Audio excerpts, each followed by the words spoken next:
اور مینلی 7 کتابیں ہیں تاریخ کی اہل سنت کی اتھینٹک اسناد کے ساتھ، جن سے انہوں نے یہ سارے واقعات لے کر اس کو ایک انٹلیکچوئل ترتیب کے ساتھ نقل کیا، اور جہاں جہاں اس کانٹیکسٹ میں احادیث آئیں انہوں نے الحمدللہ احادیث کی کتابوں کے بھی حوالے دیے، اور اس میں جو کمی تھی وہ الحمدللہ میں نے پوری کر دی، وہ میں آگے بتا دیتا ہوں۔ اور وہ 7 کتابیں کون سی ہیں وہ آپ سن لیجئے، چونکہ عربی زبان کے اندر لکھی گئی ہیں، مولوی اس کا ترجمہ ہی نہیں تھے ہونے دیتے، ابھی بھی بہت کم کتابوں کا ان میں سے ترجمہ ہوا ہے، ورنہ مولویوں کے پول کھل جائیں گے، یہ روٹی والا چکر ختم ہو جائے گا۔ تو پہلی اسلام کی تاریخ جو اہل سنت میں امام ابن جریر الطبری رحمۃ اللہ علیہ المتوفا 310 ہجری، ہمارے اسلاف میں سے تاریخ تبری انہوں نے لکھی۔ دوسری کتاب جو ہے الاستیاب امام ابن عبد البر رحمۃ اللہ علیہ المتوفا 463 ہجری، کمال کتاب لکھی ہے۔ تیسری کتاب تاریخ دمشق ہے، ابن عساکر رحمۃ اللہ علیہ المتوفا 571 ہجری ان کی۔ چوتھی کتاب اسد الغابہ امام ابن اسیر رحمۃ اللہ علیہ المتوفا 630 ہجری، یہ ان کی کتاب۔ پانچویں کتاب ہے تاریخ ابن کثیر البدایہ والنہایہ، بڑی مشہور کتاب، حافظ ابن کثیر رحمۃ اللہ علیہ المتوفا 774 ہجری۔ اور چھٹی کتاب تاریخ ابن خلدون امام ابن خلدون رحمۃ اللہ علیہ المتوفا 808 ہجری۔ اور ساتویں کتاب الاصابہ ہے۔ دیکھیں جی، جو تاریخ ہے نا جی، اس میں تو جھوٹ سچ سب کچھ مکس ہے، ٹھیک ہے نا جی۔ طبقات ابن سعد ہو یا تاریخ ابن کثیر ہو یا تاریخ ابن جریر ہو امام طبری کی، یا تاریخ ابن خلدون ہو یا تاریخ دمشق ہو ابن عساکر کی، اب اس میں یعنی جھوٹ سچ سب کچھ لکھ دیا گیا ہے، سندیں بیان کر دی گئی ہیں، صحیح ضعیف کے فیصلے کو نہیں لگے ہوئے، تو اس لیے ان کی اتھینٹسٹی ایز سچ کوئی نہیں رہتی۔ آپ ان کی یعنی کس طرح یعنی اس میں جھوٹ اور سچ میں جو ملاوٹ ہے وہ کس طریقے سے ادا کر سکتے ہیں، آپ نہیں کر سکتے۔ تو آپ نے دیکھا اور سنا، ہم آپ کو دکھا رہے ہیں انجینئر مرزا کی کلا بازیاں، کہ میں آپ کو وہ کتابیں بتاتا ہوں جو اتھینٹک ہیں، اور ان میں جو کمی رہ گئی تھی وہ میں نے پوری کر لی ہے۔ ہم نے آپ کو پورا کلپ دکھایا، پہلی کتاب، دوسری، تیسری، ساری کتابیں اس نے بتائیں، البدایہ اور الاصابہ۔ حالانکہ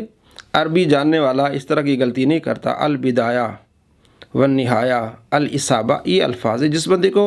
صحیح کتاب کا نام لینا نہیں آتا، وہ عوام کو یہ بتا رہا ہے کہ میں بہت بڑا پڑھا لکھا ہوں اور میں بڑا ریسرچر ہوں۔ ہم آپ کو دکھا رہے ہیں اس کی کلا بازیاں۔ پہلے کہا کہ اتھینٹک کتابیں، بعد میں کہا نہیں، اس طرح ان میں کوئی ایسی چیزیں اتھینٹک نہیں ہوتی، اس میں موضوعی روایات ہوتی ہیں، مطلب اس طرح خود آپ نے دیکھا جناب،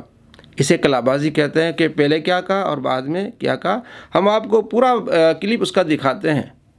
کہ اپنے آپ کو جھوٹا کیسے کرتا ہے۔ جب ان کو جواب نہیں بن پاتا، ان کو یا ان کے جو فالوورز ہیں، تو صرف یہ بات ڈنڈورا پیٹتے ہیں، جناب یہ ہمارے کلپ کاٹ کاٹ کے دکھاتے ہیں۔ بھائی آپ نے دیکھا، ہر بات کو آپ نے سمجھا، کس طرح اس نے بات کی، علماء پر کیچڑ بھی اچھالا جناب، مولوی ترجمہ نہیں ہونے دیتے، حالانکہ اب بھی جتنے ترجمے علماء نے کیے ہیں، یہ جو اندر بغض ہوتا ہے وہ اس کا باہر نکل رہا ہوتا ہے، تو اپنے آپ کو جھوٹا کرتا ہے۔ میرے خلاف اس نے ویڈیو بنائی، اس میں یہ کہا جناب کہ میں کوئی اپنے جو ہے وہ زبان سے گناہ کا کلمہ نہیں نکالتا، اور پھر ہم نے آپ کو دکھایا کئی ویڈیوز میں کہ امام قدوری رحمۃ اللہ علیہ کے بارے میں کس طرح کی زبان استعمال کر رہا ہے،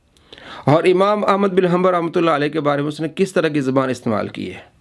تو وہ گناہ کے کام نہیں ہیں۔ ان کو جو ہم نے آپ ویڈیو میں دکھایا وہ الفاظ دہرانا بھی مناسب نہیں سمجھتے جو اس نے امام قدوری رحمۃ اللہ علیہ کے بارے میں الفاظ استعمال کیے ہیں۔ اور پچھلے دنوں بھی ہم نے ایک ویڈیو بنائی تھی جس میں اس نے امام احمد بن حنبل رحمۃ اللہ علیہ کے بارے میں بہت سخت زبان استعمال کی، تو اس میں وہ کہتا ہے کہ جناب عالی پاکستان، انڈیا اور بنگلہ دیش میں بس یہ ان کے پاس جذبات ہے، جذباتی بات ہیں، اور علم کوئی نہیں ہے، رتی برابر بھی علم نہیں ہے۔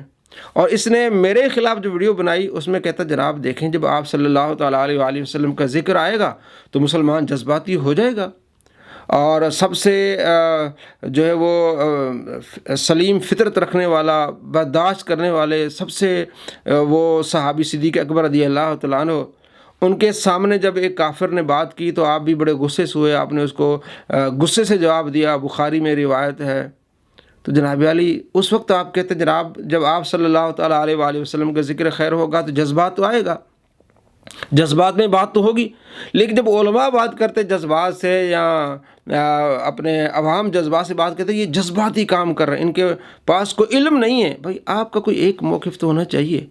ایک طرف آپ کہتے ہیں کہ آپ صلی اللہ تعالیٰ علیہ وآلہ وسلم جب ذکر خیر ہوگا، آپ صلی اللہ تعالیٰ علیہ وآلہ وسلم سے محبت کا اظہار کیا جائے گا تو بندے کو جذبہ آئے گا، اور دوسری طرف آپ کہتے ہیں جناب جو جذباتی لوگ ہیں ان کے پاس علم رتی برابر نہیں ہے۔ تو اس طرح ہم آپ کو ان کی کلا بازیاں دکھا رہے ہیں۔ آپ کو بتانا مقصود یہ ہے کہ جناب عالی اس میں کوئی علم نہیں ہے، یہ کاپی پیسٹ کرتا ہے، یہ اس وقت کورا جاہل ہے۔ کئی ویڈیوز میں ہم نے آپ کو دکھایا، سامنے کتاب ہے جناب، میرے پاس اگر کتاب ہوتی تو میں آپ کو حدیث دکھا دوں۔ سامنے کتاب ترمذی رکھی ہوئی ہے آپ کے پاس، چونکہ وہ عربی ہے نا، اور ابھی بھی آپ نے دیکھا البدایہ، اب کتاب کا نام ایک بندے کو لینا نہیں آ رہا، البدایہ نہیں ہوتا البدایہ ہوتا ہے، الاصابہ اس نے کہا، الاصابہ نہیں ہوتا الاصابہ ہوتا ہے۔ تو اس طرح کے لوگ جب